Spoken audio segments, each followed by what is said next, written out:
রাজধানীর বিভিন্ন বিনোদন কেন্দ্রে ঈদের আনন্দ উদযাপন করছেন নগরবাসী। সেই খবর জানাতে রাজধানীর হাতিরঝিলে আছেন সহকর্মী সাজিদ আরাফাত এবং প্রগতি সরণির একটি সিনেপ্লেক্সে আছেন আরেক সহকর্মী শরীফ রওশন। প্রথমে যাচ্ছি হাতিরঝিলে সাজিদ আরাফাতের কাছে। সাজিদ, সন্ধ্যায় হাতিরঝিলে মানুষের ভিড় কেমন দেখছেন জানাবেন।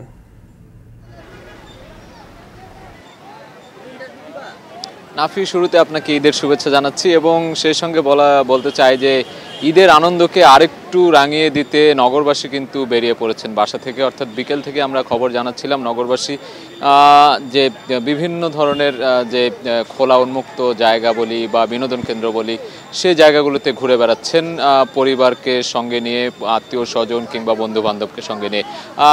তারই ধারাবাহিকতায় আসলে এই যে হাতিরঝিল অন্যতম একটি উন্মুক্ত স্থান, যেখানে একটু নির্মল বাতাস কিংবা একটু হেঁটে চলাফেরা করার একটু সুযোগ থাকে। সেই সুযোগটি লুফে নেওয়ার জন্যই কিন্তু পরিবার পরিজন, আত্মীয় স্বজন, ছেলে মেয়ে নিয়ে কিন্তু অনেকেই এখানে আমরা দেখতে পাচ্ছি যে বিকেলের পর থেকেই ঘুরতে এসেছেন। তারা ঘুরছেন, ছবি তুলছেন, এখানে বিভিন্ন রেস্টুরেন্টগুলোতে বসছেন, আড্ডা দিচ্ছেন, গল্প করছেন। এই যে ঈদের আনন্দ, ঈদের আবহ বা ঈদের আমেজকে আরেকটু আনন্দ ঘন মুহূর্ত করার লক্ষ্যে বা আরেকটু বেশি রাঙিয়ে তোলার জন্য যে তাদের প্রচেষ্টা, সেই প্রচেষ্টায় আমরা এখানে দেখছি। আমরা অনেক মানুষের সঙ্গে এখানে কথা বলেছি যারা আসলে ঢাকার বাইরে যেতে পারেননি বা ঢাকায় ঈদ করেছেন যারা, তারা নাগরিক ব্যস্ততা ভুলে এই যে ঈদের ছুটি, সেই ছুটিটাকে কাজে লাগানোর জন্য তারা কিন্তু বাসা থেকে ঈদের নামাজ পড়ে দুপুরের খাওয়া দাওয়া শেষে তারা বিকেলে কিন্তু এই যে পরন্ত বিকেলে এখন সন্ধ্যা, সেই সন্ধ্যার সময়টি এখানে অবকাশ যাপন করছেন, ঘুরে বেড়াচ্ছেন, গল্প করছেন, ছবি তুলছেন। এই যে ঈদের আনন্দে একটি আনন্দ উদযাপনের যে একটি প্রয়াস আমরা দেখছি, এটি আসলে শুধু হাতিরঝিল নয়। আমরা কিছুক্ষণ আগে চারুকলায়ও গিয়েছিলাম, ঢাকা বিশ্ববিদ্যালয়ের চারুকলাতেও কিন্তু অসংখ্য মানুষ দেখেছি। যদি বলতে চাই যে আর দুদিন পরে বাংলা নববর্ষ, সেই নববর্ষ উপলক্ষে সেখানেও সাজ রব, সেই সবকিছু মিলিয়ে কিন্তু এই ঈদের আমেজটাকে আরেকটু রাঙিয়ে তুলেছে, আরেকটু বেশি আনন্দঘন করার কিন্তু একটা প্রচেষ্টা আমরা সবার মধ্যে দেখেছি। এখানে নানা বয়সী মানুষ দেখেছি আমরা, ছোট ছোট শিশু অভিভাবকদের সাথে এসছে, তারা বিভিন্ন খেলনার দোকানে যাচ্ছে, বিভিন্ন খাবারের রেস্টুরেন্টে ঢুকছে, হাসি ঠাট্টায় একটা নির্মল পরিবেশে কিন্তু তারা এই আনন্দ উদযাপন করছে। এবং আজকের আবহাওয়ার কথাও যদি বলতে যাই, আবহাওয়া একটু বেশ শীতল ঠান্ডা ঠান্ডা, সেই যে ভ্যাপসা গরম সেটিও নেই। অর্থাৎ সব কিছু মিলিয়েই বেশ একটা আনন্দঘন পরিবেশের কিন্তু পরিবেশ আমরা দেখতে পাচ্ছি এই হাতিরঝিলে। হাতিরঝিল কিন্তু অন্যতম একটি উন্মুক্ত স্থান। পুরো হাতিরঝিলের বিভিন্ন জায়গায়, বিভিন্ন স্পটে আমরা ঘুরে দেখেছি, সব জায়গাতেই কিন্তু অসংখ্য মানুষ এই মুহূর্তে, অসংখ্য মানুষ এখানে হাঁটাচলা করছেন, কেউ বসে আছেন, গল্প করছেন, ছবি তুলছেন। এই সব কিছু মিলিয়েই ঈদের যে আনন্দ, ঈদ উদযাপনের আনন্দ কিন্তু তারা বেশ রাঙিয়ে তুলেছেন বলে আমরা দেখতে পাচ্ছি। এবং সব বয়সী মানুষ এখানে দেখতে পাচ্ছি, যারা নাগরিক ব্যস্ততায় অনেক সময় এই নির্মল বাতাসে কিংবা এই যে খোলা ময়দান পরিবেশে যারা ঘুরতে পারেন না, তারা এই যে ঈদের ছুটি, সেই ছুটিটাকে কাজে লাগিয়ে কিন্তু এখানে ঘুরতে এসছেন। আমরা ছোট ছোট শিশুদের সঙ্গে কথা বলেছি, তারা এখানে খেলতে পারছেন, ঘুরতে পারছেন বাবা মায়ের হাত ধরে। এটিকে তারা ইতিবাচকভাবেই বলছেন। এবং এই যে আজ ঈদের দিন এবং আরও যে কয়েকদিন ছুটি আছে, তারা হাতিরঝিল ছাড়াও বিভিন্ন যে বিনোদন স্পটগুলো আছে রাজধানীর আশেপাশে বা রাজধানীতে, সেগুলোতে তারা ঘুরে ফিরে সময় কাটাবেন বলেই এমন প্রত্যাশাই আমাদেরকে করেছেন। তো নাফি, রাজধানীর এই যে হাতিরঝিলের যে ঈদ আনন্দ আয়োজন, মানুষের ঘোরাফেরা, তার সবশেষ খবর ছিল আমার কাছে এই মুহূর্তে। চলে যাচ্ছে আপনার কাছে। হাতিরঝিল থেকে জানাচ্ছিলেন ঈদ উদযাপনের খবর সহকর্মী সাজিদ আরাফাত। এবার যেতে চাই শরীফ রওশনের কাছে। রওশন, জানাবেন যে আপনি যেখানে আছেন সিনেপ্লেক্সে, সেখানে এবারের ঈদে কতটি সিনেমা মুক্তি পেয়েছে এবং সেখানে দর্শনার্থীর ভিড় কেমন দেখতে পাচ্ছেন?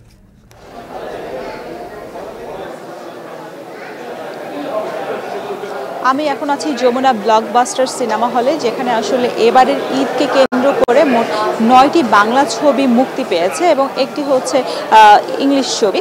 যদিও ইংলিশ ছবি প্রথম দিন অনুযায়ী আসলে ইংলিশ একটি ছবি তারা মুক্তি দিয়েছে, কিন্তু আসলে ঈদের দিন গণনার সাথে সাথে কিন্তু তারা ইংলিশ ছবির সংখ্যাও বাড়িয়ে দেবে বলে আমাদেরকে হল কর্তৃপক্ষ আজকে জানিয়েছে। আমি যদি নাফি একটু বলতে চাই, সেটা হচ্ছে ঈদের প্রথম দিন অনেক জায়গায় আসলে বিনোদনের কেন্দ্রগুলোতে দর্শনার্থীরা ঘুরে বেড়াচ্ছেন। সেক্ষেত্রে আসলে ইনডোর বিনোদনের মধ্যে যদি বলি, সিনেমা হল অন্যতম। সেক্ষেত্রে সেক্ষেত্রে আসলে প্রথম দিন হওয়ায় কিন্তু আমরা সেরকম ভিড় আজ দেখতে পারিনি। এখন সন্ধ্যা 7:15 বাজে, কিন্তু যতটা আসলে সকালের ভিড় ছিল না।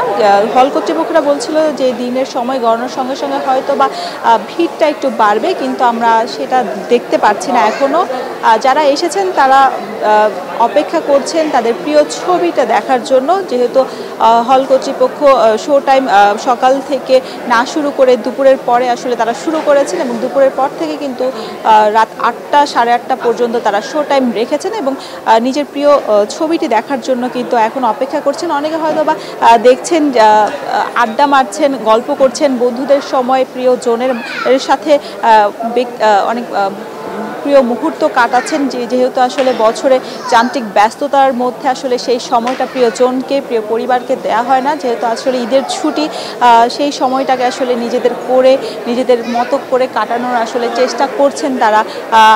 একটু জানিয়ে রাখতে চাই না, সেটা হচ্ছে প্রথম দিন যেহেতু আসলে তারা 3টা থেকে শুরু করেছে, ঈদের পরবর্তীতে তারা আসলে যতদিন যাবে তা আরও শো টাইম বাড়াবে, এবং সকাল থেকে বাড়ানোর পরিকল্পনা তারা নিয়েছেন, এবং তারা আমাদেরকে বলে রেখেছেন ঈদের প্রথম 7 দিন আসলে তারা এইভাবেই আসলে চালিয়ে যাবেন। পরবর্তীতে যেই ছবির আগ্রহ যদি থাকে দর্শকের, সেক্ষেত্রে তারা সিদ্ধান্ত নেবেন আরও দিন বাড়াবে কিনা।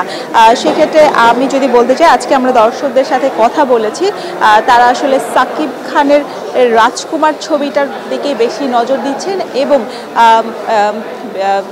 এর সাথে আছেন ওমর, দেয়াল রেখা, আরও অনেক ছবি আছে, এবং শিশুদের জন্য ছবি আছে ভিসাকার। সেখানে আসলে আমরা শিশুদের উল্লাস দেখেছি, যেখানে আসলে একজন শিশু চরিত্র ফুটিয়ে তোলা হয়েছে পরিচালকের চোখে। সেটাই আসলে হয়তোবা অনেক বেশি প্রয়োজনীয় মনে হয়েছে, এবং শিশুরাও সেই ছবির প্রতি আগ্রহ দেখাচ্ছেন। এবং আমরা হল কর্তৃপক্ষের সাথে কথা বলে যেটা জানতে পেরেছি, হয়তো বা দর্শক, তারা এক্সপেক্ট করছে যে দর্শক হয়তো বা দিন বাড়ার সাথে সাথে দর্শক আসবেন, এবং দর্শক প্রিয় যে সিনেমা হলগুলো, যেগুলো আসলে দর্শক প্রিয়তা পাচ্ছে সিনেমাগুলো, সেগুলো আসলে তারা আরও বেশি দিন চালানোর পরিকল্পনা থাকবে তাদের। নাফি।